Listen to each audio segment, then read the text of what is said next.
And the microphone's on, is it? Yeah. Hello, good evening, good afternoon, good morning, Earthlings, wherever you may be on planet Earth. And they can hear you as well. We'll sit a bit closer. Well, if we share the same not microphone. Not drink over. I thought you were going to say share the same drink then. No chance, mate. Get your own. So, we've just been watching some video, which is a bit weird, isn't it? Of Meghan and Harry and the Prince and Princess of Wales, as I like to call them now. Yeah.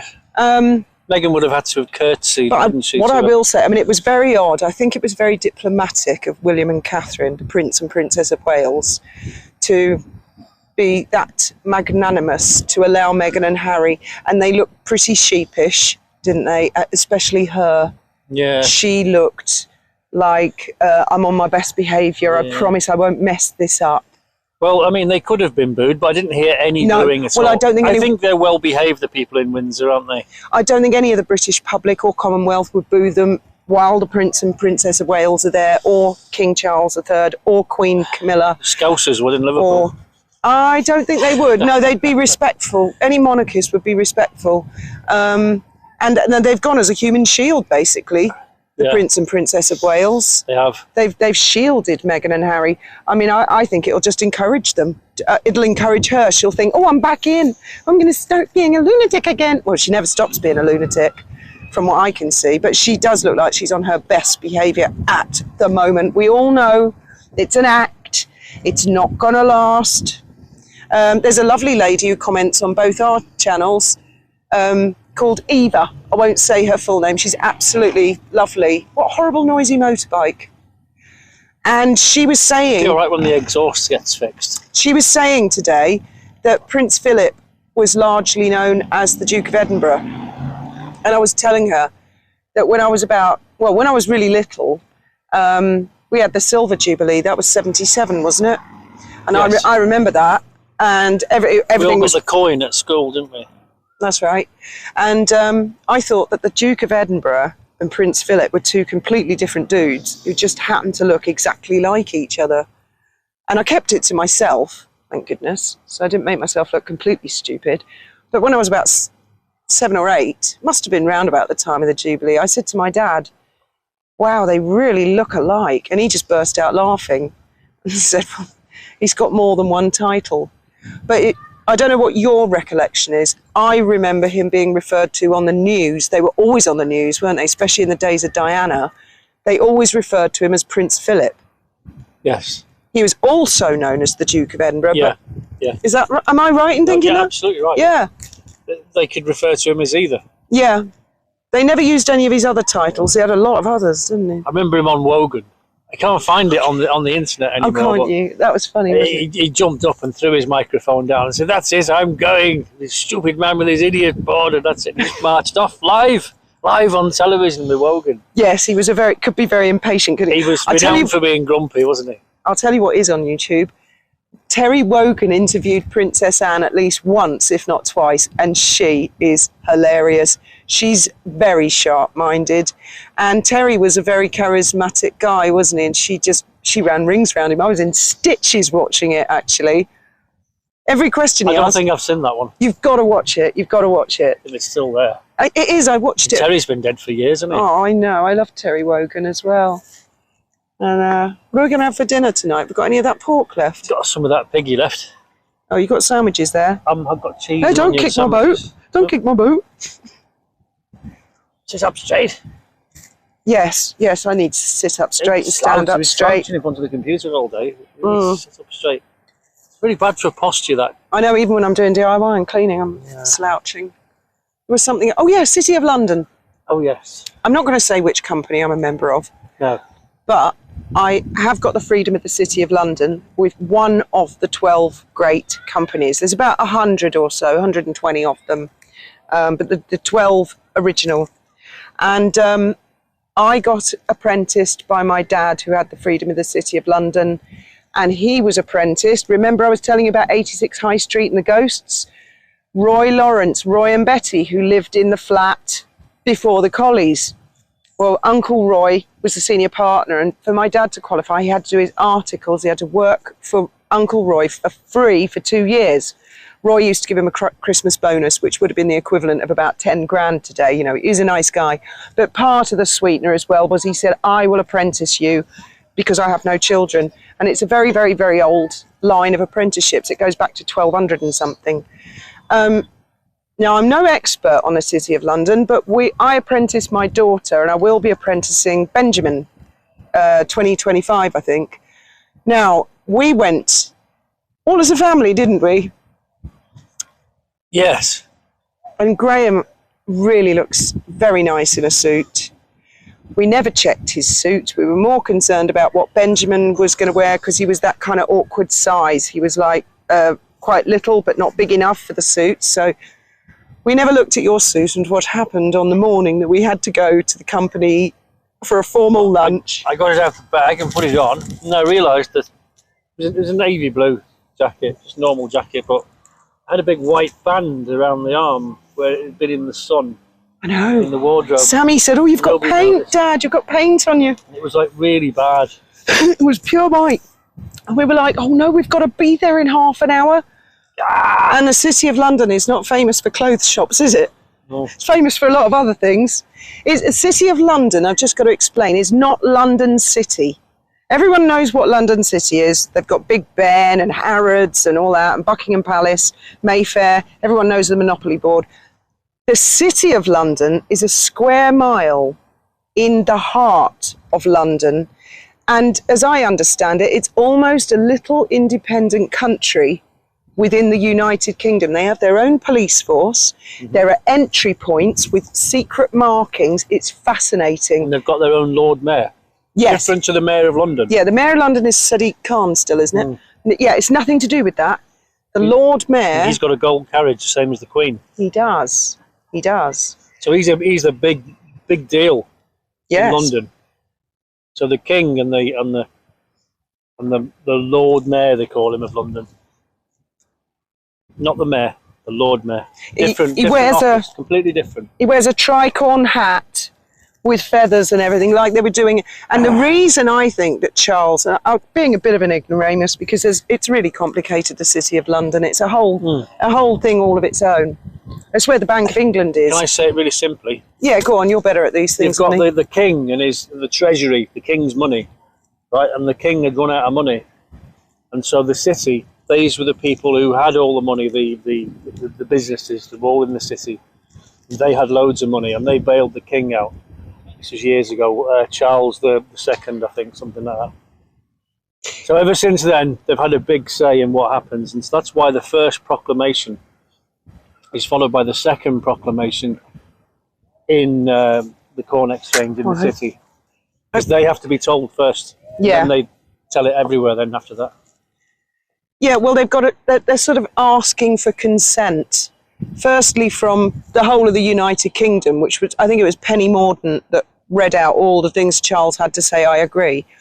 But then they've got to go to the City of London, which is, like I say, a separate little country in the heart of London, isn't it, really? You just don't need a passport to enter it. Yeah. And anyone who has the freedom of the city, like I do, apparently we can take our sheep across London Bridge, and the police actually have to close London Bridge. And no, I'm not going to do it, and no, I never have. Many people have challenged me and other freemen, and no, I'm not going to do that. I haven't even got any sheep and take it on a lead. Wally said she's going to get me a little Bo Peep crook. And talking of Wally, I nearly forgot. Tomorrow, Wally and I are going to do a live. Now, we've got to sort out a couple of technical issues with the StreamYard, aren't we? No, I think what happened is the lady I was talking to, Sue, the Scottish lady, she said she must have had her YouTube on in the background, so that's why we were receiving the echo. No, but we tried it on an unlisted and we were still getting it, so we'll have to do a bit of testing of that. It's going to be tomorrow afternoon. I don't know exactly what time yet, but we will give as much notice as possible.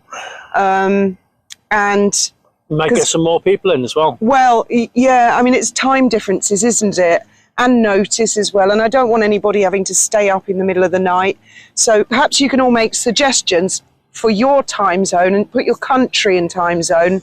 As you know, we read all the comments. By the way, if you don't get a like and a love, that doesn't necessarily mean that I haven't read your comment or Graham hasn't. sometimes I do it and I go back and it's gone, and I think it's because I lost Wi-Fi when I was doing it, so it didn't actually happen. But we do read all the comments, so that'll give us an idea of what sort of time. But it can't be early in the morning because we can't go to the house until after midday. The funeral is a week on Monday, for those of you who don't know. They just announced the date. It is a bank holiday. Is it? Right. 9 days' time from now. Right. Okay. We're wearing black as well, or dark colours all week. Yeah. And you're flying the flag on the dolphin boat at half-mast as well. Yeah, we've done that. Although it was supposed to be full-mast today until tomorrow at 1 o'clock in the afternoon. I don't know all the rules. It just felt appropriate. Well, that's just for King Charles III. Right. His proclamation. I mean, he officially became king straight away as soon as she died, but they have to go through all the procedures. It's a politeness, isn't it? Yeah. And it is tradition. Yeah. And I know it does seem a bit nonsensical. Edward VIII would have done all that. He would have done his proclamation, and Yeah. he just didn't get to the coronation, which didn't mean he wasn't king, because he was. He definitely was, right up until he abdicated. Yeah.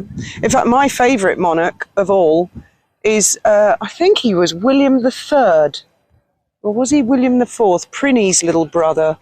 We had William the Conqueror, William and Mary, and I think he was William III. Was there another William in there? Our William, our Prince of Wales, will become William IV, won't he? Fourth or fifth. Well, anyway, the one that Queen Victoria took over from, he's just lovely. He lived in the Royal Pavilion with Queen Adelaide, and you get headphones as you go around the Royal Pavilion, and we're more than familiar with that building, aren't we? And they tell you all about it. And it was really him who fixed up the Royal Pavilion. He took it a step further after his brother Prinny, and he also finished Buckingham Palace, didn't he? It was Victoria that didn't like it. Yeah, but he was her favourite uncle anyway. He was a nice man, and he didn't want to have a coronation at all, apparently. He said, what a waste... Too much money. Yeah, what a waste of money. And he said, I'm living in Brighton. And in the end, he got so fed up with them, apparently, he just grabbed a horse, rode up to London, marched into Westminster Abbey, put the crown on his head, and that's it, I'm king. That's it. Enough. I think he had the lowest budget coronation ever. Who was it who had locked his wife out and she was banging on the doors trying to get in? Oh, that was Prinny. That was Prinny. That was Caroline of Brunswick, our poor hurt princess. Yes, that was awful, wasn't it? I wonder if that might happen again. Somebody, no names mentioned. Now, wouldn't that be funny? I reckon that's what they said to her about Balmoral. They said, we'll close the gates and you'll be there in front of the TV crews. Wait in the car. We'll only see, won't we, what happens? I don't know. She looked pretty shell-shocked to me, actually. She looked like sheepish. Yes, like she's had a big telling off and she's had a dose of reality handed to her on a plate. Whether she can accept reality or not is another matter, because I'm convinced if she doesn't like something, she just recreates a sort of a Disney world. I think it was a great privilege for the Prince of Wales and his wife. The Princess of Wales. To accompany Meghan. The Princess of Wales, please. Prince and Princess of Wales. To accompany Meghan. She's got to spin it round to make it all about her, don't forget. No, she wasn't doing that at all. In fact, she was... Didn't look like it at all. She looked quite scared. She had her head down, didn't she? I thought she was going to get booed, but she Perhaps she has learned her place within the hierarchy of the monarchy. I don't know. Let's hope it's a good week anyway, and that she's changed her wiki page, hasn't she? Oh, I heard about that. She's the daughter-in-law of the King of England. King Charles. I'm amazed, right, that she would even want to be associated with all those racists.